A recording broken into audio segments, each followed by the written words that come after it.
오늘의 데일리 뉴스레터에 오신 것을 환영합니다. 1. 한. 바다에서도 음속 타격.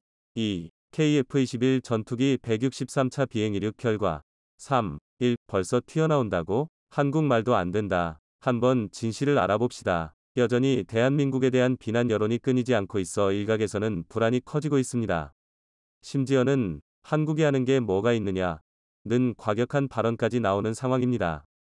국제정세가 혼란스러운 가운데 대한민국은 이리저리 흔들리며 어디에 속할지 몰라 하는 듯한 모습을 보이고 있습니다. 이에 대해 이해는 할 수 있지만 대한민국은 더 이상 바보처럼 알고 당하는 나라가 아닙니다. 오히려 상대방을 되갚아주는 나라로 자리매김하고 있으며 이를 알아차리기 어렵다는 점이 문제입니다. 하지만 우리는 지금까지처럼 당하기 전에 먼저 치고 나가는 선제타격 수단을 가지고 국가의 안보를 지켜나갈 것입니다. 함대지탄도미사일의 진짜 의미에 대해 알려드리겠습니다. 대한민국이 공격을 준비하고 있습니다. 이젠 방패를 드는 것만으로 국가 안보를 유지하는 게 불가능하다는 걸 깨달은 건데요. 실제로 그저 새로운 타격 무기를 개발하는 것이라 치부하기에는 그 규모가 3.3 이상입니다. 바로 함대지 탄도미사일입니다. 비록 아직 청사진을 그리는 단계지만 대한민국이 함대지 탄도미사일 개발에 돌입했다는 것 자체만으로도 적성국들이 식은땀 흘리기에 충분한데요. 그도 그럴 게 현대 함정의 무장체계는 통상 순항미사일로 종결입니다. 아무리 미사일 기술이 발전한 국가라 하더라도 이 공식을 깨트리기란 불가능에 가까운데요. 다름 아닌 바다라는 특수성 때문입니다. 이지스 구축함, 항공모함 등 함정이라는 게 제 아무리 한 나라가 투사할 수 있는 최대 최강의 화력이라 하더라도 근본적으로 주 무대인 바다를 벗어날 수 없습니다. 그리고 이로 인해 함정은 종류에 상관없이 대수상전을 항상 염두에 둘 수밖에 없는데요. 하지만 이렇게만 말씀드리면 함정이 바다에서 싸우는 게 당면하지 이게 순항미사일과 무슨 관계가 있냐? 라고 생각하실 수도 있습니다. 그러나 거꾸로 함정의 직징이 아니라 순항미사일의 직징이 무엇인지 생각해보시면 이게 왜 당연한 건지 이해할 수 있으실 겁니다. 순항미사일은 말만 미사일이지 그 구조를 단순화하면 비행기와 별반 다를 게 없습니다. 똑같이 오랜 시간 작동할 수 있는 엔진을 이용해 추진하고 날개를 이용해 양력을 얻어 비행하는데요. 이름이 순항, 크루즈 미사일인 이유도 바로 여기에 있습니다. 즉, 극단적인 비유지만 드론에 폭약을 매다는 것도 엄밀히 말하면 순항 미사일이라고 부를 수 있는데요. 이처럼 순항 미사일은 저고도로 비행할 수 있고 발사 후에도 경로를 조종할 수 있으며 정밀한 폭격이 가능한 미사일을 뜻합니다. 일례로 AGM-84 하푼 대한미사일의 경우 앞서 말한 특징에 모두 부합하며 1977년 초기형 개발 이후 지금까지 대함 순항미사일의 대명사로 평가받는데요. 심지어 대한민국은 지대함, 함대함, 잠대함, 공대함 등 하푼의 모든 바리에이션을 운용하는 전 세계 몇 없는 나라 중 하나입니다. 비록 하푼이 공대함 버전인 AGM-84D는 220km, 함대함 버전인 RGM-84D는 140km로 사거리가 비교적 짧은 편이지만 다수의 실전 경험과 테스트로 신뢰성이 입증되었기 때문입니다. 더군다나 대한민국이 하푼을 도입한 건 1970년대로 북한이 두 번째 남침을 노리며 호시탐탐 기회만 노리고 있을 때였습니다. 그러니 무기체계 도입에 있어 신뢰도가 가장 우선 고려되어야 할 조건이었던 건데요. 물론 그렇다고 하푼이 완벽한 미사일이라는 건 아닙니다. 오죽하면 대한민국조차 독자적으로 사거리 180km 이상의 해성 함대함 미사일을 개발했을 정도인데요. 하푼보다 기술적으로 한 차원 진일보한 해성은 최대 8개의 변침점을 통해 입체적인 기동이 가능해서 아군 함정과 섬까지 우회할 수 있고 근접 단계에서 회피 기동까지 가능합니다. 게다가 해수면 5m 이하를 비행하는 시스키밍, 종말 단계에서 급상승한 다음에 내려찍듯 타격하는 팝업 기동, 목표물을 빗나가면 스스로 명중할 때까지 다시 공격하는 재공격 기능도 탑재하고 있는데요. 그러나 이번 영상에서는 하푼 미사일의 문제점이 아니라 순항미사일의 근본적인 문제에 대해 알려드리려 합니다. 일반적으로 순항미사일은 마하 1.0 미만의 마음속이 최고속의 한계입니다. 비행의 유연성과 셉 1m 미만이 압도적인 명중률을 확보하기 위해 속도를 포기한 건데요. 이로 인해 방어자 입장에서 순항미사일은 비교적 격추가 쉽습니다. 거리큐브 시청자분이시라면 익숙하실 CIWS-2, 펠렁스, RIM-116램이 대표적인 대한미사일용 근접 방어 무기 체계인데요. 또 순항미사일은 대개 위력이 제한적입니다. 단적인 예로 대한민국의 현무 3D의 경우 유효 사거리가 3000km에 육박하지만 탄두 중량은 500kg 남짓입니다. 현무 2가 1톤, 현무 4가 2.5톤 이상이라는 걸 감안하면 상당히 적은 중량이라는 걸 알 수 있는데요. 앞에서도 말씀드렸지만 순항미사일은 초토화가 아니라 초정밀 타격이 목적입니다. 말하자면 미사일계의 저격수라고 할 수 있는데요. 만약 순항미사일의 위력과 속도를 높이고 싶다면 크기를 키우면 됩니다. 최대 이륙 중량만 25톤이 넘는 KF-21도 만드는 마당에 하고자 하면 못할 것도 없는데요.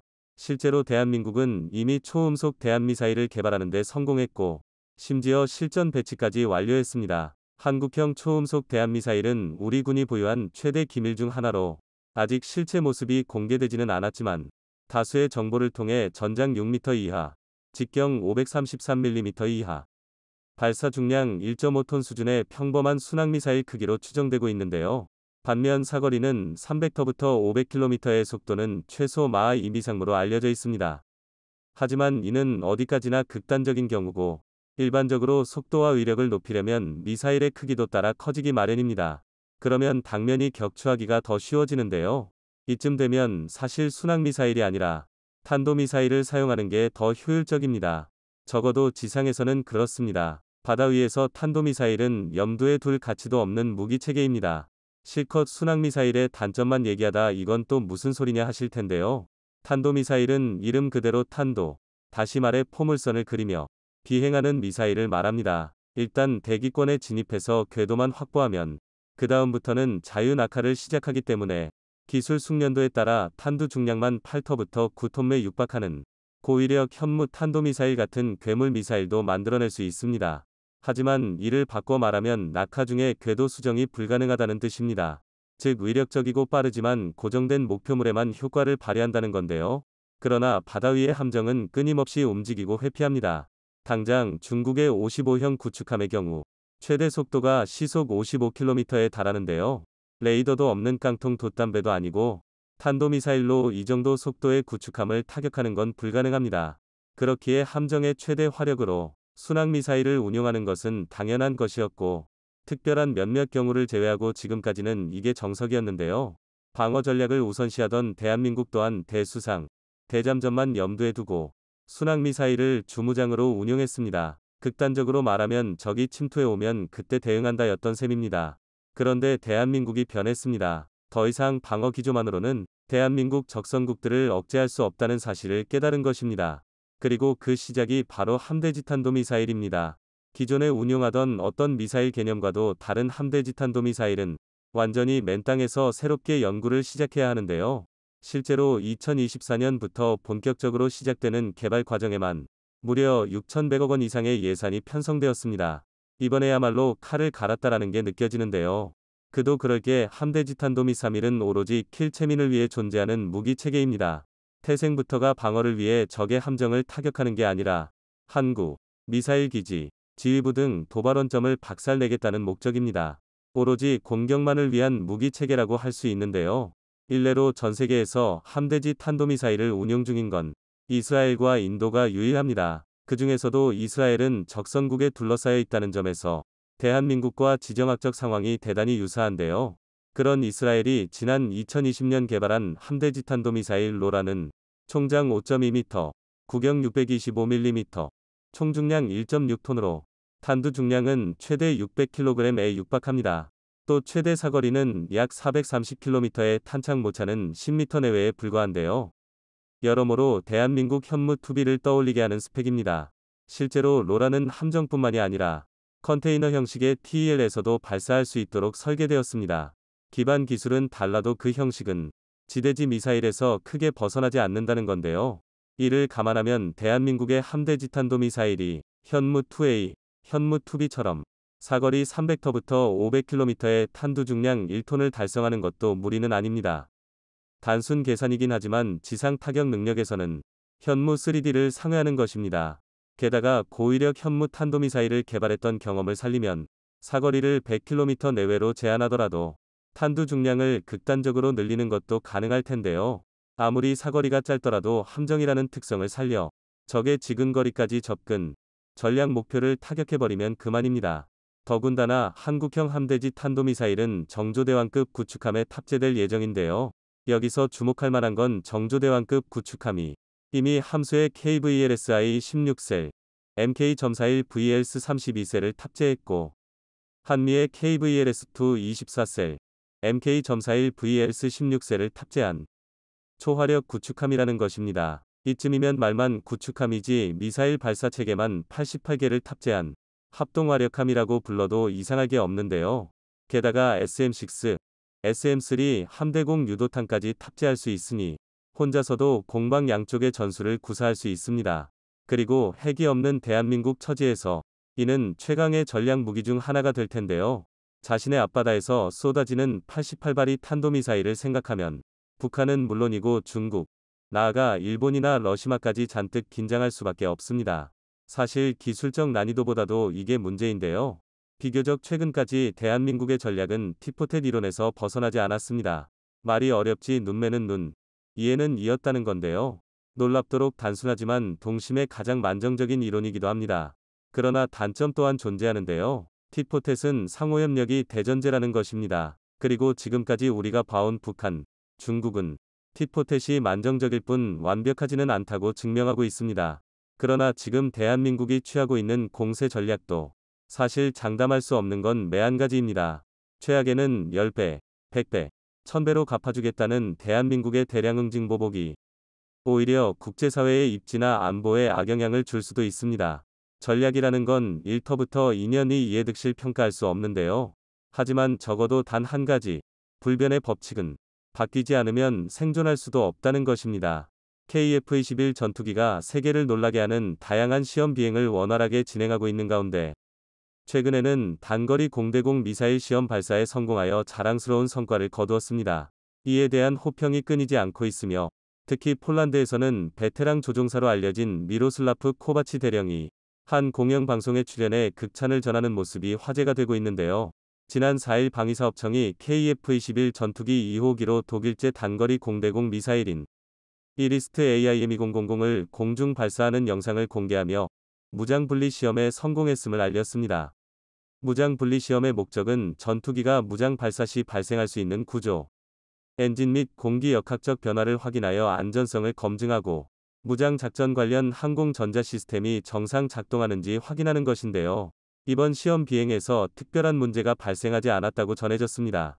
방위사업청은 앞으로 저고도, 고고도, 저속, 초음속 등 다양한 비행 영역에서 무장 분리 및 기총 소사 시험을 진행해 안정성과 성능을 검증하며 중장기적으로 국산 군비 개발 계획에 따라 단계적으로 시스템을 통합하고 운영할 계획이라고 밝혔습니다.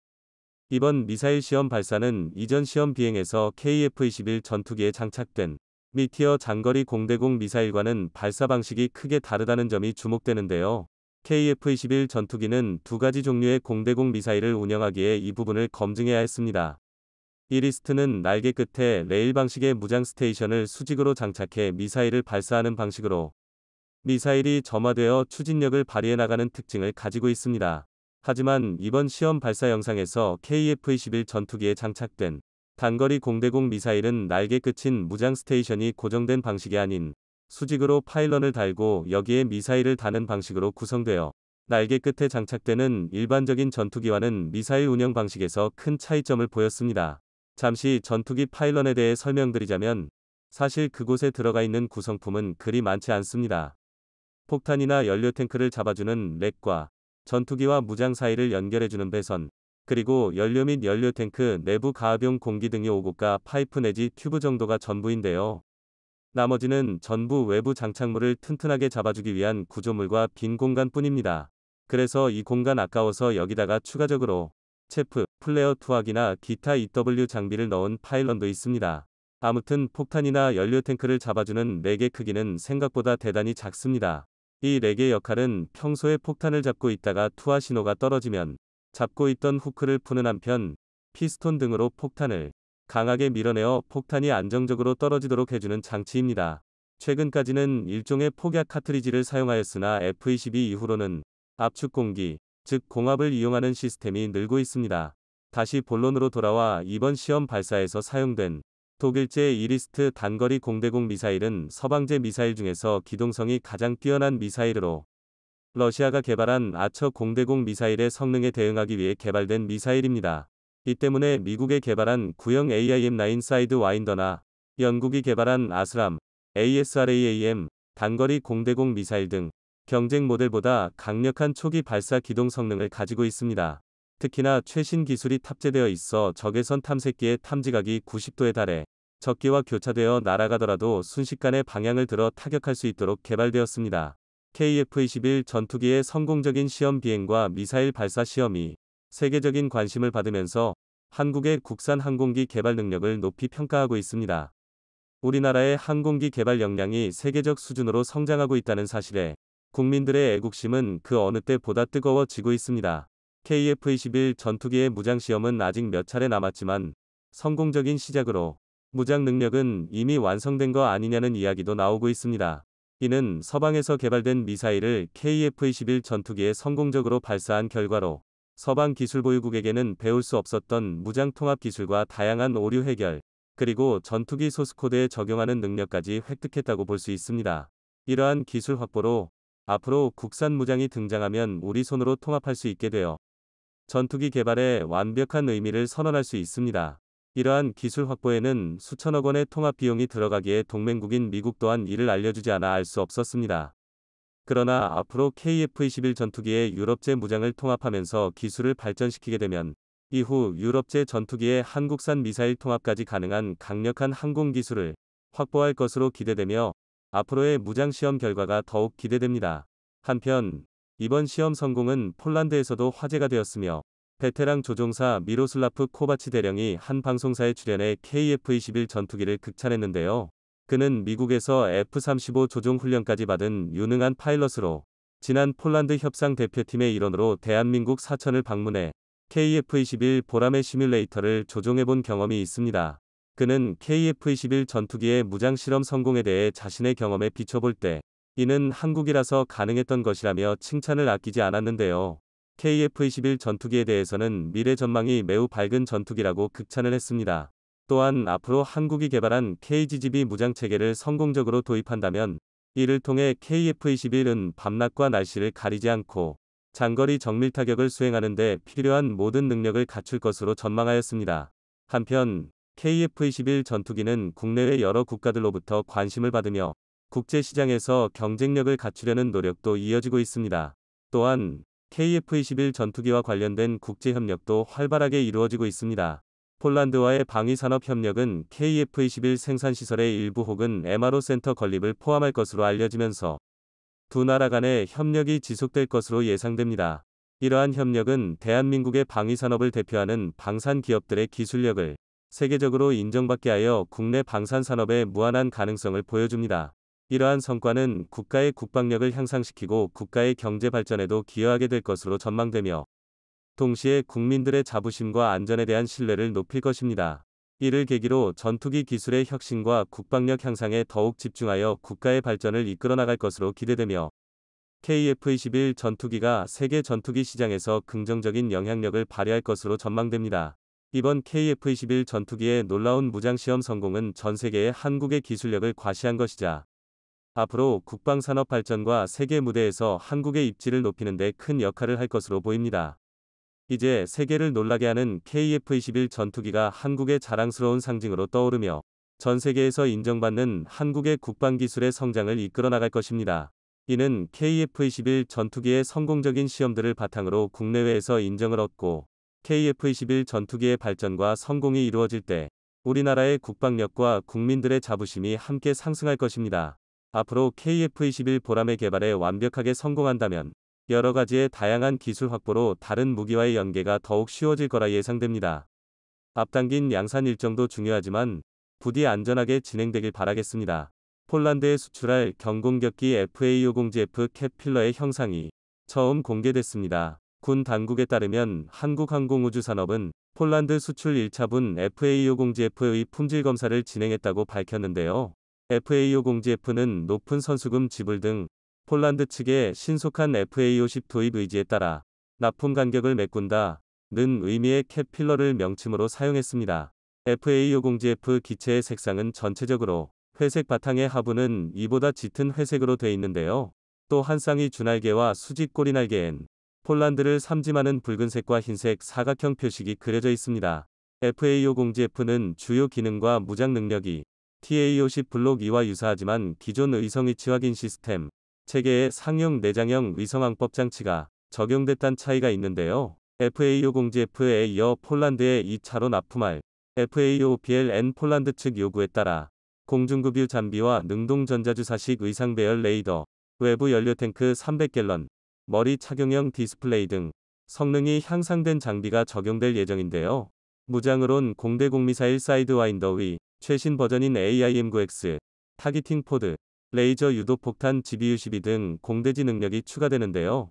KAI는 초도기 2대를 시작으로 연내 FA50GF 12대 납품을 완료할 계획으로 또 2025년 11월 초도 2대를 시작으로 2028년 9월까지 FA5PL 36대의 납품을 마친다는 방침입니다.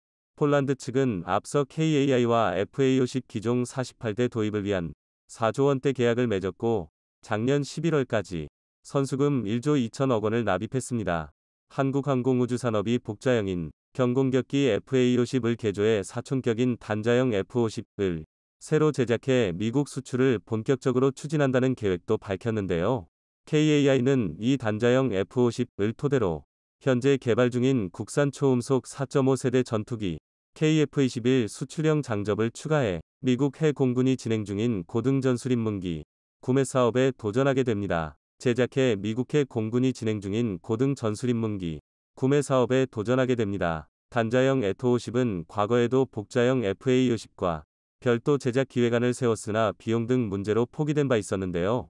카이에 따르면 현재 복자형인 FA52 후방석에 연료 탱크를 추가해 FA50 단자형 개발하기로 했으며 FA50 단자형은 연료 탱크 추가로 FA50 대비 작전 임무 반경이 25% 증가될 것으로 예상되는데요. 카이 측은 임무 반경 확대와 더불어 조종실 성능 개선, 항공전자 비행 지역 개선, 공대 공공대지 미사일 성능 개량, 수명 연장 등을 통해 수출 경쟁력을 향상시킬 것이라고 기대감을 표시했습니다. FA50 단주화용 사업은 내년부터 2028년 개발을 목표로 진행되는데요. 카이는 FA50 단자형을 기반으로 앞으로 개발돼 KF-21 보람의 수출형의 장점을 살려 미국 수출형인 FA50을 개발한다는 보관을 밝혔습니다. 한국항공우주산업은 최종적으로 현재 개발 중인 KF-21 보람의 미국 수출형 장점을 살려 FA50 미국 수출형을 개발해 내년부터는 세계 최대 규모인 미국 시장에 올인한다며 미국은 공군의 고등훈련기, 사업 해군의 차 전술 대체 항공기 어치신기 훈련기 등 세계 대형 사업을 추진하는데 향후 40년 이상 기간 카이 먹거리가 저 사업들에서 나올 수 있다고 밝혔는데요. 카이는 이들 세계 사업을 통한 퀀텀 점프로 2050년 연매출 40조 원을 달성해 세계 7위권 항공우주 전문 기업으로 성장한다는 비전을 제시했습니다. 미 공군의 사업을 로키드 마틴과 카이 컨소시움이 따를 경우 최소 100대 최대 400대 고등 전술 인문기 200m 가상적기 인무기 200대까지 가능성이 있는데요. 미국 측은 F-16이나 F-35 등 고가의 전투기를 구매할 여력이 없는 동맹국 및 우방국들이 구매할 경전투기로서 일시 매력적인 대안이 될 것으로 보고 있는 상황으로 알려졌습니다.